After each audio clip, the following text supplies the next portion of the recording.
It's me, Antara. Yeah, sure. I'd love to. Let's go. ছোট পর্দার জনপ্রিয় অভিনেত্রী ফারিয়া শাহরিন তার ভক্তদের জন্য সুসংবাদ দিয়েছেন। তিনি তার সোশ্যাল মিডিয়ায় এই সুসংবাদটি প্রকাশ করেছেন।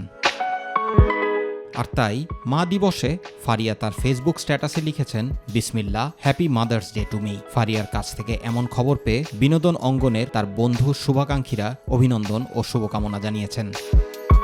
এর আগে ফারিয়ার দীর্ঘ ৪ বছর প্রেম শেষে ২০২১ সালে মাহফুজ রায়ানের সঙ্গে বাগদান হয়। এরপর গত বছর বিয়ের খবর প্রকাশ্যে আনেন এই অভিনেত্রী।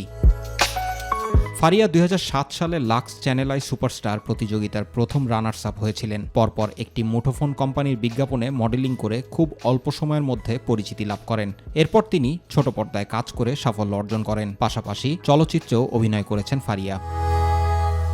তার অভিনীত ব্যাচেলর পয়েন্ট নাটকটি ক্যারিয়ারের অন্যতম সেরা কাজ। এখানে ফারিয়া অন্তরা চরিত্রে রূপদান করেছেন। জুবাইর রহমান, মাই টিভি নিউজ।